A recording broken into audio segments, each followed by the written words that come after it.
فضائل گرامی، ابو جہل کا نام عمرو بن ہشام تھا اور اسے لقب کے طور پہ اسی قسم اسے کہتے تھے ابو الحکم، حکمت کا نام۔ جب اس نے حضرت سمیہ پہ برچھی چلائی اور ان کو شہید کیا، جناب عمار کی والدہ دونوں عماروں، حضرت یاسر اور حضرت سمیہ کو شہید کیا، اور اس نے ایک برچھی ماری جن کے سینے میں، وہ بزرگ تھی، تو اس وقت رسول خدا نے کہا تھا یہ عمر ابو الحکم نہیں، ابو جہل، یہ حکمت و دانائی کا باپ نہیں، جہالت کا باپ، جاہل نہیں، ابو جہل ہے۔ جو لوگ پہنچ رہے ہیں ان پہ سلام۔ تو سرور کائنات نے فرمایا یہ ہے ابو جہل، اور آج اس کے ماننے والے بھی کہتے ہیں ابو جہل۔ میں نے ماننے والوں کو تو نام نہیں لیا ہے، تو حضرت گرامی آج ساری دنیا کہتی ہے اسے ابو جہل۔ پیغمبر اسلام نے ایسا نام رکھا، ساری دنیا کہتی ہے ابو جہل، اور پیغمبر نے کیوں نام دیا تھا مسلمانوں کو بھی بتاتے چلے ہم۔ پیغمبر نے اس لیے کہا تھا ابو جہل کیونکہ اس نے ایک بی بی پہ ہاتھ اٹھایا، حضرت سمیہ پہ ہاتھ اٹھایا، جو پہنچ گئے ان پہ سلام۔ تو پیغمبر اسلام نے کہا آج سے ہے یہ ابو جہل۔ اب پتہ چلا جو مستورات پہ ہاتھ اٹھائے، توجہ، اسے ابو جہل کہا جاتا ہے۔ بجانے گرامی ہے، وہ کسی بھی دور کا ابو جہل ہو، ہمیں ابو جہلوں سے مطلب نہیں ہے، لیکن کیونکہ بدر کی قیادت کی تھی ابو جہل نے، میں پورا کوشش کروں گا کہ پورا ماحول آپ کے سامنے بناؤں۔ میں بھی دیکھ رہا تھا، جلدی آیات بھی دیکھ رہا تھا، تو میں پہلی مرتبہ پیش کر رہا ہوں غزوہ بدر، جنگ بدر، اور جب جنگ پڑھتا ہوں نا تو، اور وہ بھی مولا علی کی جنگ، تو جنگ پڑھتے میں انسان پھر یہاں نہیں رہتا، پھر نجف پہنچ جاتا ہے۔ تو میں انشاءاللہ تعالیٰ کوشش کروں گا کہ مجھے معراج ہو اور میں نجف جا کے اس کو پیش کروں پوری طرح سے آپ کی خدمت میں۔ لیکن آپ غزوہ بدر پہلے تھوڑی سی تمہیں سن لیجئے گا، حالات کیا بنے۔ پیغمبر اسلام پہ مسلسل ایک سربراہ تھا مشرکین کا، مشرکین کے ہر قبیلے کے الگ الگ سردار تھے۔ پورا مضمون پڑھوں نا، حالات بتا دوں گا، نوجوان بچے بیٹھے ہیں، میں نے بدر جنگیں پڑھی نہیں جاتی، سب مل کے جواب دیں۔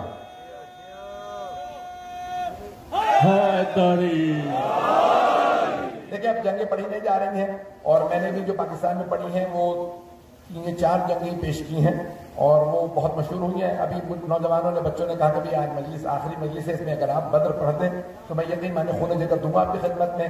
میں نے احد پڑھی ہے کسی مقام پہ، خیبر اور خندق سنائی ہے، اور ایک میں نے ہمیشہ پڑھی ہے صفین کے لیے۔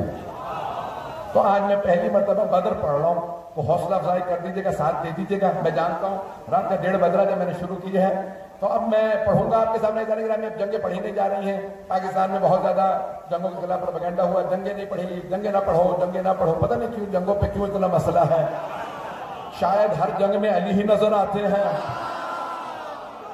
یا شاید صرف علی نظر نہیں آتے، کچھ اور بھی نظر آتے ہیں، بھاگنے والے نہیں، تشریف لے جانے والے۔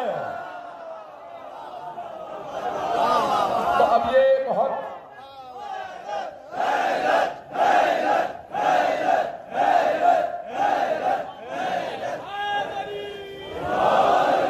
سارا مجمع جس محبت سے دیکھ رہا ہے اس کی محبت سے سنے گا۔ تو ذرا گرامی جو جملے پیش کر رہا ہوں، تو اب بدر کا ماحول یہ بنا کہ ایک ہر قبیلے کا اپنا اپنا سردار، خود مخزومی جو قبیلہ تھا نا اس کا سردار تھا ابو جہل، مخزومیوں کا سردار تھا۔ چلے میں تفصیل میں نہیں جاؤں گا، تو ہر قبیلے کا اپنا سردار، عتبہ اپنے قبیلے کا سردار تھا۔ عتبہ کا نام سن رکھا، اس کی بیٹی بڑی مشہور تھی، میں نے تو کہہ بھی دیا، اس بیٹی کا بیٹا بھی بڑا مشہور تھا، پوتے کا نام یزید تھا۔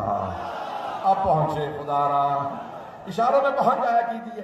تو اب وہ عتبہ اپنے قبیلے کا سردار تھا، تو اب جو مختلف مشرکین کے سردار تھے، حضرت ابو طالب ہاشمیوں کے سردار تھے، بنی ہاشم کے سردار حضرت ابو طالب تھے۔ اب امویوں کا سردار ابو سفیان تھا، جو بعد میں حضرت بھی بن گئے۔ پہنچ رہے فتح مکہ پہ کلمہ پڑھ لیا تھا۔ چلیں اب یہ کچھ نہ سمجھے، خدا کرے مرزا غالب نے یہی کہا تھا. تو لیکن اب سارے ساتھ چلتے رہے گا. تو اب کیا ہوتا تھا کہ کچھ لوگ جو تھے نا وہ آگے کے پیش رہتے تھے. رسول خدا کی مخالفت میں جو پیش افراد تھے ان میں عتبہ، ابو سفیان، ابو جہل، یہ پیش تھے. یہ تین افراد جو ہیں وہ ہر جگہ پہ پیش رہے.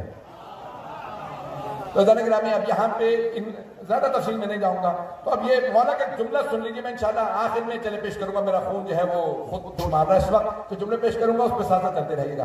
تو عزیزان گرامی انہوں نے بڑے منصوبے بنا کے سازشیں کی اور سب سے زیادہ سازشیں ابو سفیان نے کی. چلے حضرت ابو سفیان نے کی. تو ابو سفیان نے بہت زیادہ شاعر کا مختلف رسول خدا پہ الزامات لگاتا رہا. آخر میں فیصلہ کیا کہ ہم رسول خدا کو قتل کر دیتے ہیں. اللہ نے کہا کہ آپ ہجرت کر جائے. یہ پیغمبر ہجرت کر کے مدینے آ گئے. اب مشرکین تل ملا رہے تھے کہ بھئی جب مدینے پہنچے ہیں یہاں تو ہم نے کسی کو مسلمان ہونے نہیں دیا. جو آتا تھا اس کو ابو سفیان کانوں میں روئی ٹھونسنے کے لیے دے دیتا تھا. یہ روئی رکھ لو، اس کی باتیں نہ سننا. کہا کس کی؟ دیکھ رہے سامنے سے خوبصورت سا آدمی بیٹھا، اس کا نام محمد ہے، اس کی باتیں نہ سننا. کیا اس کے ساتھ میں ایک جوان بھی کھڑا ہے، اس کی باتوں میں بھی نہ آنا. وہ محمد کا ساتھی ہے، بھائی ہے. کیا ایک بزرگ بھی کھڑا ہے، وہ بزرگ حفاظت میں کھڑا رہتا. کیا کون سا بزرگ کا؟ وہ جو دو آدمی ساتھ کھڑے ہیں. کیا کون ہے؟ کہا ایک ابو طالب ہے، دوسرا حمزہ. تو چلیے گا آپ سارے. تو ایک مرتبہ کا ان کی باتوں میں نہ آنا، میں محمد کی باتیں نہ سنا. سنو گے تو جادو میں آ جاؤ گے. اب ہر آدمی جادو سے ڈرتا تھا. کہ ہوگا کیا؟ کسی کی ماننے لگو.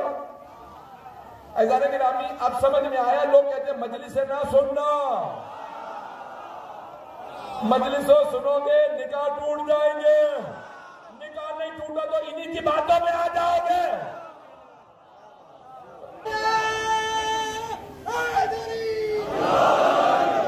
عزیزان گرامی چلتے رہیے گا اسی محبت کے ساتھ. ہاتھ جوڑ کے جملے پیش کر رہا ہوں. تو عزیزان گرامی آخری ذمہ دار ہے، یہ آخری شب ہے، ایام عزا کی 2.25 مہینے مکمل ہو رہے ہیں. تو میں بھی اپنا خون جگر پیش کر رہا ہوں، خدمت میں کروں گا. تو عزیزان گرامی ایک مرتبہ اب مشرکین بہت زیادہ غصے میں تھے کہ محمد جیسے مدینے گئے ہیں ہر آدمی مسلمان ہونے لگا، جس سے سنو مسلمان ہونا. مشرکین بھی یہودی عیسائی سب مسلمان ہوتے چلے جا رہے ہیں. اگر اتنی رفتار سے بڑھے تو پھر مشرکین نظر نہیں آئیں گے. اور محمد بار بار کہتے ہیں مجھے حج پہ آنا ہے. انہوں نے حج پہ بھی روک دیا سب کو، کوئی حج پہ نہیں آ سکتا. اب جب پابندیاں لگنے لگی تو ایک مرتبہ سب نے منصوبہ بنایا ہم مل کے حملہ کرتے ہیں. ابو جہل نے کہا حملہ کریں گے اور محمد اور ان کی فوج کو ہم مار دیں گے. چلیے گا میں اسی محبت کے ساتھ. مولا امیر سے فرمایا کہ بھئی آپ میری فوج کے سپہ سالار ہیں اور ساتھ میں آپ کے ہوں گے میرے چچا حمزہ. توجہ بھئی اسی محبت سے چلیں. تو ایک مرتبہ پیغمبر نے بیان کرنا شروع کیا. ایک آپ کے دور کے چچا تھے یعنی والد کے کزن تھے حضرت عبیدہ، انہیں بھی لیا. کہا بھئی آپ بھی ساتھ ہوں گے، یہ افراد آپ کے ساتھ رہیں گے. حضرت عبیدہ 87-88 برس کے تھے، تقریباً 90 کے قریب. بزرگ تھے لیکن ہاشمی تھے. اب پتہ چلا ہاشمی بوڑھے بھی بوڑھے نہیں ہوتے اور اموی جوان بھی جوان نہیں ہوتے. اور روایت کے الفاظ ہے کہ جب مولا چل رہے تھے تو ایک مرتبہ سب دیکھتے تھے کہ ہم نے علی تھا جوانی میں کیسا ہوگا. اب تک مکے میں جتنے پٹے تھے علی کے ہاتھوں سے پھنسے. مولا نے اب تک تلوار نہیں اٹھائی تھی، جو بھی مار کھا کے گیا تھا علی کے ہاتھ سے. جب پیغمبر کو پتھر مارتے تھے نا تو جناب مولا کائنات آگے بڑھتے تھے، ہاتھ پکڑ کے جب چھوڑتے تھے ہاتھ ٹوٹ چکا ہوتا تھا. تو اب تک مولا کے ہاتھ دیکھے تھے، ذوالفقار نہیں دیکھی تھی. آج پہلی مرتبہ مولا تلوار سے لڑنے والے تھے. ایک مرتبہ لشکر تیار ہوا، یہاں پہ سب نے پانی پیا، نمازیں پڑھی پیغمبر کے پیچھے. دن نکلا، بہادر لوگ ہیں، خاندانی لوگ ہیں، وہ لڑنے آگے آ گئے. اس کا مطلب ہے وہ مشرک تھا، کافر تھا، لیکن مانتا تھا خاندانی اور ہوتے ہیں، جن کا حسب نسب پتہ نہ ہو اور ہوتے ہیں. کچھ لوگ پہنچ گئے ہیں. خدارا میں ڈھکے چھپے الفاظ میں پڑھ رہا ہوں، پہنچ جائیے گا، نام نہ کہلوائیے گا. ایک مرتبہ اس نے کہا ہماری طرف سے کون کون جائے گا؟ عتبہ کھڑا ہوا، کہا میں لڑوں گا. ولید، شیبہ، اس کا بھائی، وہ اس کا بیٹا، تینوں آ گئے. ایک مرتبہ کھڑے ہوئے. پیغمبر اسلام نے کہا ہماری طرف سے یہ میں نے کہہ بھی دیا اور آپ نے سن بھی لیا اور جملہ ضائع بھی ہو گیا. ایسا نہیں کہ ابھی دوبارہ سن لیجیے. تو نام بھی نہیں لیے ہیں. ایک مرتبہ سب نے شور مچایا کہ ان سے ہم مقابلے نہیں کریں. محمد ہمارے مقابلے میں افراد بھیجیے. پیغمبر اسلام نے کہا ٹھیک ہے تم واپس تینوں واپس آ جاؤ. ایک مرتبہ واپس بلایا کہا بھی ٹھیک ہے تم کہتے ہو تمہارے مقابلے میں چاہیے. اب ایک مرتبہ سارا مجمع دونوں طرف سے دیکھنے لگا ان کے مقابلے میں رسول خدا بھیجتے کسے ہیں. پیغمبر کھڑے ہوئے آواز دی جسے کہوں وہ مقابلے میں خود ہی آ جائے کہ ہماری طرف سے آئیں گے علی. پیغمبر نے نام لیا مولا مرکز میں آ گئے. توجہ اب مولا کے مقابلے میں تھا علی. مولا نے آواز دی کہ دوسرے میرے چچا حمزہ دائیں طرف جناب حمزہ کھڑے ہوئے آواز دی اور عبیدہ میرے چچا عبیدہ جو پیغمبر کے والد کے چچا زاد بھائی ہیں. ایک مرتبہ تینوں کھڑے ہوئے. جناب عبیدہ 90 برس کے تھے. انہوں نے پٹکا باندھا. خاندان سے اور کوئی تھا نہیں. توجہ وہ کہہ رہے تھے ہمیں خاندانی افراد چاہیے ایسے نہیں جن کے نہ باپ کا پتا. چلیے گا خدا را اسی محبت سے چلیے گا. تو ایک مرتبہ انہوں نے کہا نہیں ہمیں خاندانی چاہیے. پیغمبر نے لشکر کو دیکھا خاندانی علی حمزہ حضرت جو بیرا. تو مولا امیر علیہ السلام آئے. عزیزان گرامی مولا آگے بڑھے آتے ہی مار دیا. ہاتھ میں تلوار تھی. علی پہلے آئے تھے. مولا نے کہا پہلے تو حملہ کر. ولید نے حملہ کیا. مولا نے ایسا مار کیا گرا. جب گرا مولا نے کہا پھر دوبارہ اٹھ. ایسا نہ کوئی سوچے دھوکے میں مارا گیا. دوسرا حملہ بھی تیرا لیکن یاد رکھ اب جو تو حملہ کرے گا پھر میں بھی ماروں. ایک مرتبہ ولید نے دوبارہ ہاتھ میں تلوار لی. جیسے ہی ہاتھ میں ڈھال لی حملہ کیا. میرے مولا نے روک کے آواز دی اللہ اکبر. زمین سے چست لگائی. جتنا اس کا قد تھا اتنے اوپر گئے. جب نیچے آئے تو 2 ٹکڑے پڑے تھے. یوم التقى الجمعان. کچھ لوگ پریشان ہو کے سن رہے ہیں. آج تک مسلمان کہتے ہیں بدر میں فرشتے آئے تھے. مولا علی نے کہا یا رسول اللہ ضرورت نہیں تھی میں اکیلا کافی تھا. فرشتے کیوں آئے؟ کہا میرے بھائی پریشان نہ ہو. اللہ نے جتنے فرشتے نازل کیے سب آپ کی صورت میں تھے.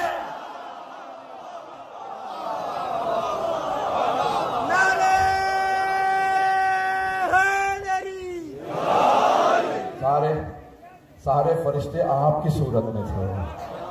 عزیزان گرامی یہ کہتا ہوں 10 ہی فرشتے آئے تھے 70 نہیں آئے تھے. 70 آئے. اب ہر جگہ ہر آدمی دیکھ رہا ہوگا علی علی نظر آ رہے ہیں. اللہ کو بھی اتنی محبت ہے علی سے کہ ہر جگہ فرشتوں کو بھی بھیجا تو مولا کی شکل میں. اب ہر مشرک و کافر دیکھ رہا تھا ہر طرف علی علی تھا. عزیزان گرامی اتنا بغض و کینہ رکھنے والے مسلمان نہیں کا مطلب ہے کہ منافقین. عزیزان گرامی ہر جگہ سب کا تذکرہ کر دیں گے لیکن نہیں کریں گے تو مولا امیر کا تذکرہ نہیں کریں گے. عزیزان گرامی یقین مانیں جتنی طاقت میرے سینے میں تھی میں دے رہا ہوں لیکن آج کیفیت عجیب ہے. عزیزان گرامی اگر کچھ دیر کے لیے میری بہن خاموش ہو جائے گی نا تو ہماری آواز آپ تک آ رہی ہو نہ آ رہی ہو آپ کی پوری آواز یہاں آ رہی ہے. پوری دنیا میں حیدر کرار کے ماننے والوں کا جذبہ ہے کہ مولا کی قربانیوں کے صدقے میں آج تک لوگ ان کی آل پہ اس طرح سے گریہ کرتے ہیں. پوری رات شب داریاں کرتے ہیں. آ کے دیکھو کون کہتا ہے. یہاں آ کے دیکھو یہاں بزرگ بھی موجود ہیں جوان بھی موجود ہیں بچے بھی ہیں مستورات بھی ہیں بیویاں آئی ہیں بچوں کے ساتھ. میرے کانوں میں بھی بچوں کی بھی آواز آ رہی ہے رونے کی. عزیزان گرامی کوئی دنیا میں اپنے بچوں کے سکون کو غارت نہیں کرتا. دنیا کا ہر آدمی کہتا ہے میرے بچوں کو سکون ملے. یہ شیعہ ہیں جو اپنے بچوں کو گودوں میں لے کے آتے ہیں. آپ نے دیکھا کہ مائیں بچوں کو بچپنے سے. میں دیکھ رہا تھا کربلا معلیٰ میں جب مجلس پڑھ رہا تھا تو ایک خاتون کا بچہ بہت زیادہ رو رہا تھا. دوسری خاتون نے کہا اسے پانی کیوں نہیں پلا دیتی گرمی اتنی ہے. کہا مولانا علی اصغر کی شہادت پڑھ رہے ہیں جب تک شہادت پوری نہیں ہوتی بچے کو پانی نہیں پلاؤ گی. یہ جذبہ پوری دنیا کی کسی قوم میں نہیں ہے. آج ذوالفقار حیدری کی یہ شب داری ہے. اتنا اہتمام کیا ہمارے ان برادران نے. میں جانتا ہوں دور دور سے لوگ آئے ہیں. میں ابھی دیکھ رہا ہوں بہت سے لوگ چھتوں سے دیکھ رہے ہیں. بچیاں کہاں لوگ بیٹھے ہیں. کن کن محبتوں سے عقیدتوں سے آخری مجلس ہے. ہر آدمی سوچتا ہے پتہ نہیں مجھے اگلے برس مہلت ملے نہ ملے. خوش رہتی ہے مولا ہم آپ کا حق ادا نہیں کر سکے. مولا آئیں میں جملے پیش کر رہا ہوں. رسول اسلام نے جب خندق میں مولا علی کو بھیجا تھا نا تو ایک جملہ کہا تھا, اگر دیکھ سکے سب مل کر دیکھیے گا. لے لیا تھا احد میں تو نے حمزہ کو لے لیا. پروردگارہ بس میرے پاس بس ایک علی رہ گیا ہے, علی مجھ سے مت چھیننا. رسول خدا نے رو رو کے دعا مانگی ہاتھ اٹھا کے, پروردگارہ مجھ سے کبھی بھی علی کو نہ چھیننا. پروردگارہ کتنی محبت ہے رسول خدا کو مولا امیر سے, اور کیوں جانتے ہیں کہ میرے بھائی کی قربانیوں کی وجہ سے میرا دین بچے گا. اللہ نے جس دین کے لیے مولا امیر کو بھیجا, پھر جب قربانیوں کی باری آئی تو پھر مولا امیر کی اولاد نے قربانیاں دی.